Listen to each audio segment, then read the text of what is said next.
I don't spend as much time. Oh my God.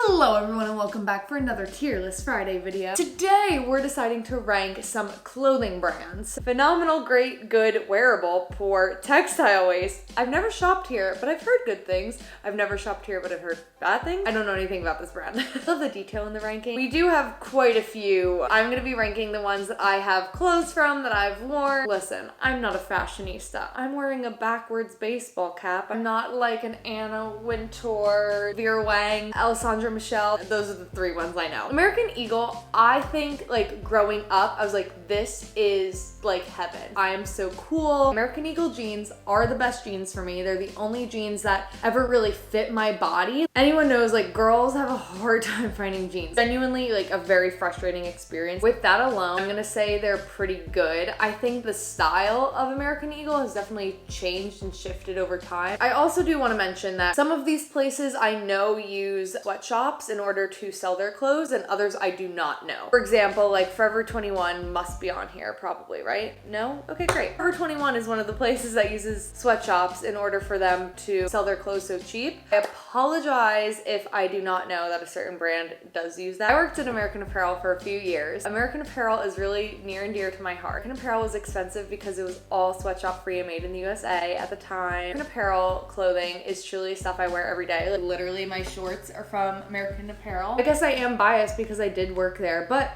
I'll rank another one that I used to work at too. Phenomenal for me. American Apparel does cater to smaller framed women, which is not a good thing about it. Well, you know what? No, let's give it great then. Let's give it great. Oh, there's Forever 21. Oh, bye, textile waste. So I also worked at J. Crew, and I think I will never want to work at a place more ever again in my life. I'm generalizing J. Crew, but I will say that almost every person that I interacted with at J. Crew, most employees, most customers were very conservative, rich, white women. People shop at J. Crew and I enjoy them, and like I know some friends that shop at J. Crew, and obviously because I work there, I do have some J. Crew clothes, but I think J. Crew is very specific. Also, their clothes are just so super expensive, and I know for a fact that the way that they make the clothes, that they actually are not meant to be that expensive. I'm gonna give them poor. I don't like the way they treated me. I don't like anything about the company really, to be honest. Look at some more. Oh my gosh. Okay, I see Hollister right off the bat. Oh.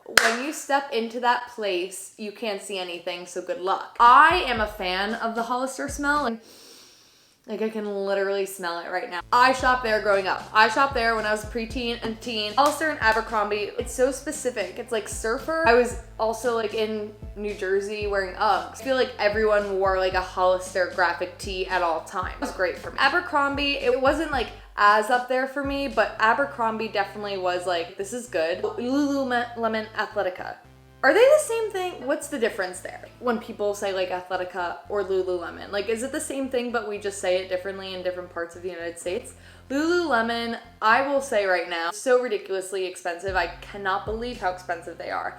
But Lululemon leggings, they're 100% phenomenal. I've never worn leggings more confidently than the two pairs of Lululemon leggings that I have, both of which I didn't buy and were gifted to me, thank God. And you get a lifetime warranty, so if there's like a tear or anything, it's just like, hey, they're torn, and they're like, here you go, and you're like, oh, great, thanks. That's phenomenal for me. Just because I work out so much, and like those two pairs of leggings specifically are just so different. If we're going with like leggings and like activewear and stuff, I love Victoria's Secret Sport. Those leggings also hit different. Victoria's Secret ones are like thick. Like they're like, let's freaking go and let's work out. It was just like a place I constantly shopped at, and then I was like, why am I spending so much money at this place? I was such a Victoria's Secret fiend. This is truly showing so much about my personality.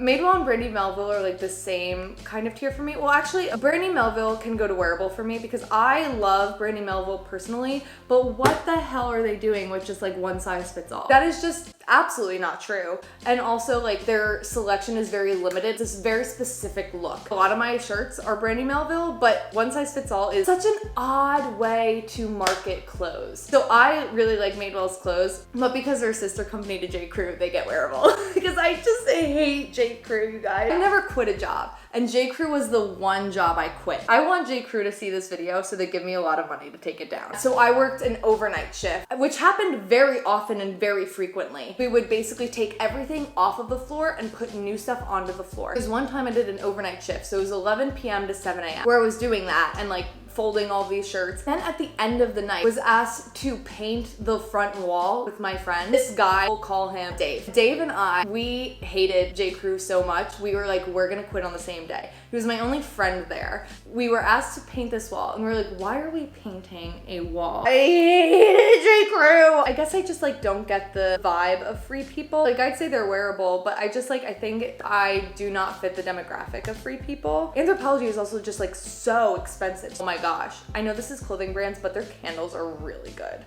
Honestly, I think we have to rank them good. We do have to talk about Marshalls. If anyone hasn't shopped at Marshalls or TJ Maxx, oh, they're right next to each other. That's amazing. They're it. Marshalls is like all name brands and stuff, but so cheap. Same with Burlington. They don't just have clothes, like they have furniture, they have candles, they have activewear, and then like a dress for prom. I'm gonna put Marshalls in great because that's where I like went to growing up. TJ Maxx is like the place to go to now. Burlington, we'll give it good. Also, does anyone have the impression that like Burlington was just a coat factory? Anything like Shein, oh, and Wet Seal too, like they're just like really poor quality and really cheap because they're made in like sweatshops. They're textile waste. They're not the quality that they say they are. You see the shirt and you're like, oh my gosh, that's so cute. And you see it online on like an ad on Facebook or whatever, and you get it, and then it's like not that at all. I've bought one item off of Shein and that was like exactly what happened. H&M is also textile waste. Fashion Nova is the same thing.